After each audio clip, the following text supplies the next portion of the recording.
तुमने इस सौत के बालक को गोद में बैठाया है, अच्छा नहीं किया।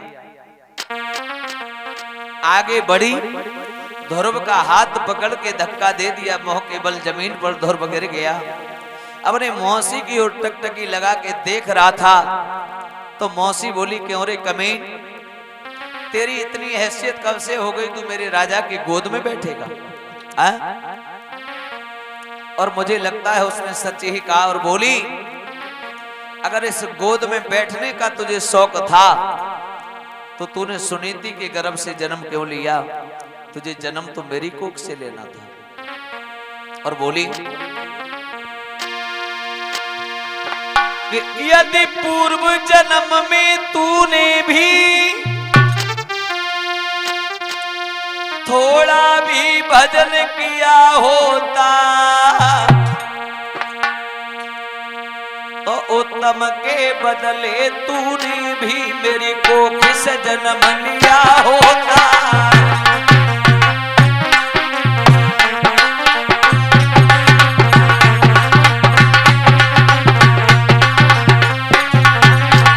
बोली है मैया क्यों रे ध्रुव,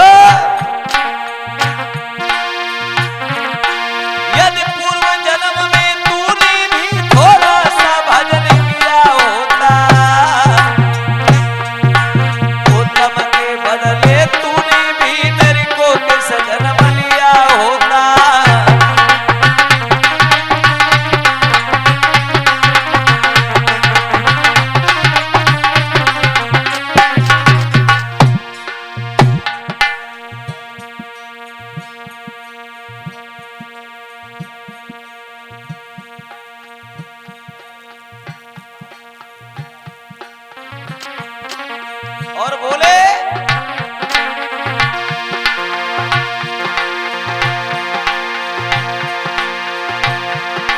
राजा क्या होश ठिकानी नहीं, आज कौन भूत चढ़िया हो है, तेरो बेटा धरनी ठाड़ो है, गोदी में लला चढ़ाओ है, तेरो बेटा धरनी ठाड़ो है, गोदी में गधा चढ़ाओ है।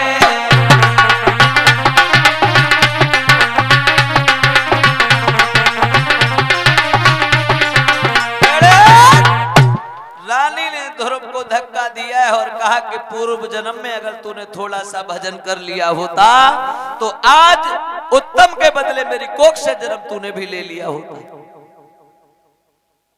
20 रुपया भैया जोगेंद्र आप कथा में दान कर रहे हैं, भगवान आपकी मनोकामना पूर्ण करें।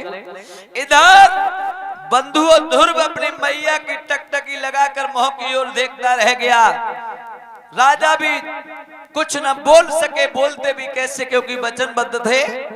आज ध्रुव उस दरबार से रोता बिलखता अपनी मैया के करीब में आया, रोकर के कहने लगा, माँ। और माँ ने जो ध्रुव को रोता हुआ देखा, पूछा, बेटा तुम रोए क्यों, किसी का कुछ तुमने बिगाड़ दिया? रोकर के ध्रुव बोले, माँ मैंने किसी का कुछ नहीं बिगाड़ा। फिर रोए क्यों रोए? और तुम्हारे होठों से खून आ रहा है, ये क्यों आ रहा है? ध्रुव ने कहा, माँ अगर रोने का कारण तुम जानना चाहती हो तो मैं तुम्हें बता दूं, मेरी मौसी मैया ने मुझे मारा है। मौसी ने मैया ने? तो इसमें रोने की क्या बात है बेटा? अरे जैसी तुम्हारी माँ सुनीति वैसे ही तुम्हारी मौसी माँ, इनमें कोई फर्क थोड़ी है।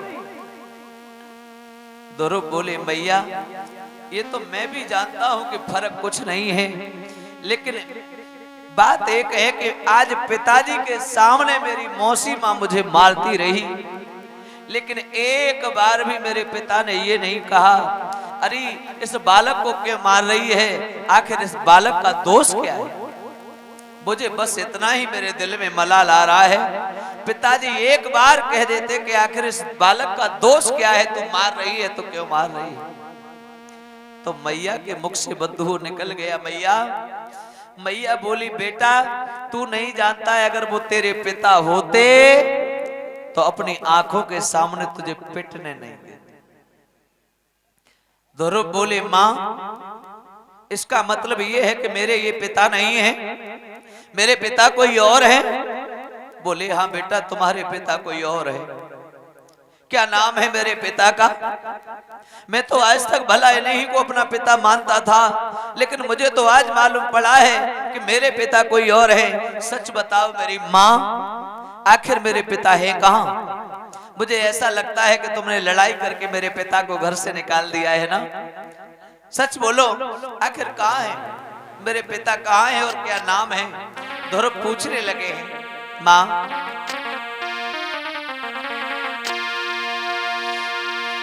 कि अरे मैया पूछू तो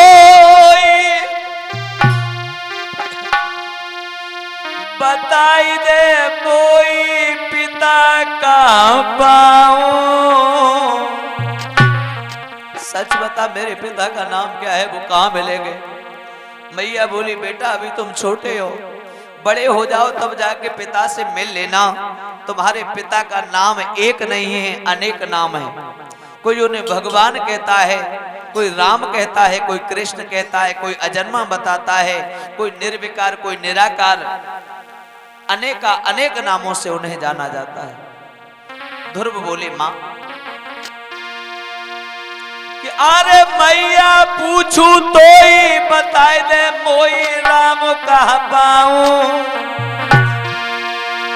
अरे किस जगह बसत भगवान, हरि सो ढूंढन मैया जाऊं।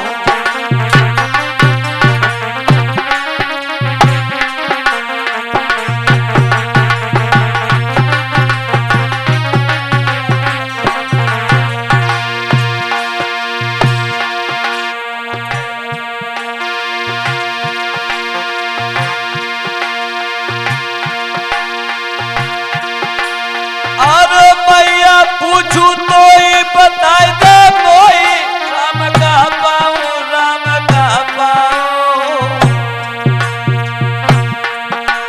किस जगह बसत भगवान, हरि सो ढूंढन मम्मी जाऊं।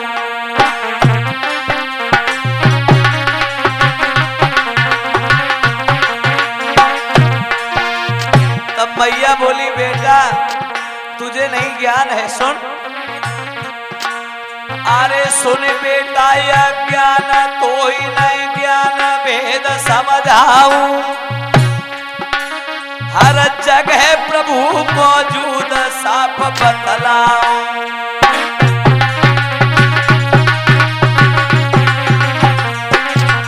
और बोली तेरो बबुल समाई गो है रग रग में, तेरो बबुला तेरो पिता बैठ गो है रग रग में, तेरो बबुला।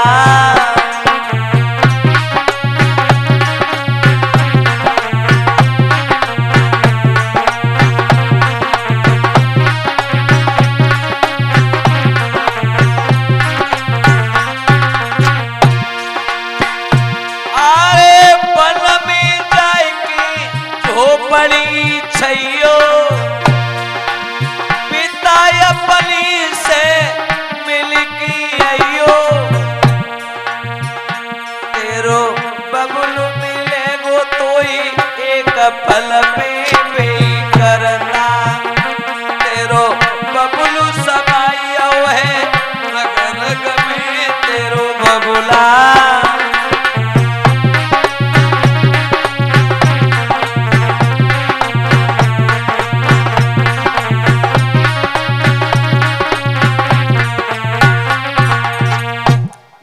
भैया मैया कह रही है बेटा वो कड़ कड़ में व्याप्त है, बिना पैरों के चलने वाला, बिना कानों के सुनने वाला, वो हर जगह रहता है। लेकिन मेरी बात सुन, तू अभी नहीं, अभी तेरी ना कुछ उम्र है, तेरी अवस्था है छोटी सी, और जब तू बड़ा हो जाए तो वन में जाना, उनका ध्यान करना, परमात्मा को तू तब जाके प्राप्त करना। बंधुओं ध्रुव कहने लगे मैया एक बात बता, पहले तो तूने हमें ऐसा सदमार्ग बता दिया, ऐसी कल्याणकारी रास्ता को बता दिया, अब तू हमें इधर उधर भटकाने का प्रयास ना कर, बिल्कुल मत कर। भैया इधर ध्रुव वन में जाने के लिए मचलने लगे हैं भैया। मैया समझा रही है, ध्रुव किसी बात को मानने को तैयार नहीं है। एक ही बात कह रहे हैं, माँ तूने जन्म दिया, हमें बड़ा किया खिला पिला कर, अब तू एक काम कर दे, हमें आशीर्वाद और दे दे, और तेरे ही आशीर्वाद की कृपा होगी कि मुझे भगवान जरूर मिलेंगे। हाँ, मैया ने कहा बेटा तुम्हें क्या मालूम है वनों में रहने वालों का जीवन कैसे कटता है। वन में घातक जानवर रहते हैं, कोई जंगली जानवर शेर भेड़िया इत्यादि तुम्हें मार कर खा जाएगा, तुम बाहर न जाओ। बहुत समझाने का प्रयास किया बंधु, लेकिन आज ध्रुव वन में जाने के लिए मचल गए, चरणों पर मस्तक रख दिया। मैया ने आशीर्वाद दिया, बेटा जाओ तुम्हारी परमात्मा मनोकामना पूर्ण करे, मेरी शुभकामनाएं तुम्हारे साथ हैं, तुम्हें परमात्मा जरूर मिलेंगे। एक बात बताओ माताओ, तुम ही हो वो अपने संतान को जी में आए वो बना सकने वाली, जो चाहो वो तुम बना दोगी। विद्वान भी तुम बनाती हो, हैवान भी तुम बनाती हो, शैतान भी तुम बना देती हो। काहे माता निर्माता भवती, एक माँ ही बच्चे का निर्माण करने वाली होती है। अगर मेरे हृदय से आप पूछना चाहो कि दुनिया में बिना तुम्हारा कोई भगवान है, तो मैं बिल्कुल छाती ठोक के कह दूंगा मेरा भगवान है, मेरा ईश्वर है। मेरा भगवान पर बाहर नहीं है, मेरा भगवान मेरे आंगन में मौजूद है। सबसे बड़े भगवान वो मेरे माता पिता हैं, जिन्होंने मुझे पढ़ाया लिखाया है, जीवन दिया है और इस लायक बनाया है। सबसे पहला श्रेय तो मेरे माता पिता को जाता है, और अगर देखा जाए तो इनसे बड़ा और भगवान हो भी कौन सकता है। कहा है कि माँ के समान दुनिया में भगवान नजर नहीं आता, माँ के समान दुनिया में भगवान नजर नहीं आता।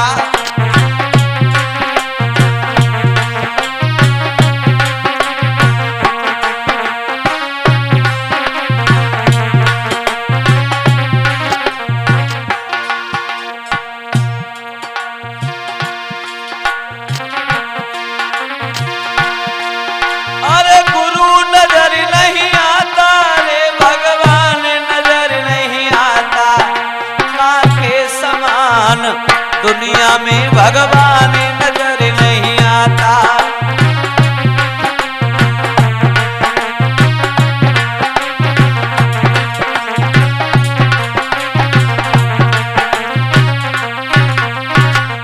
रामवीर, अरे जब जब जीव जगत में आता तब तब उसको मिलती माता, माता से है सबका नाता। जब जब जीव जगत में आता तब तब उसको मिलती माता,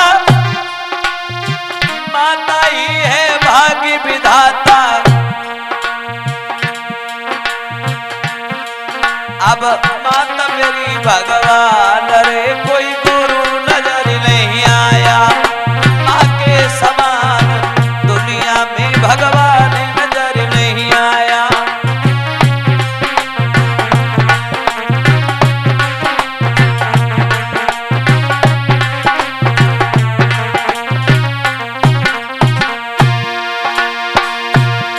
भगवान नजर नहीं आया रे, भगवान नजर नहीं आया,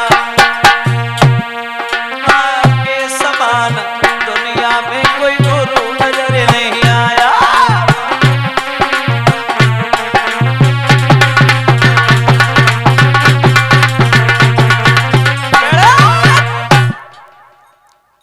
मैया का आशीर्वाद लेके ध्रुव जाने लगे बंधुओं।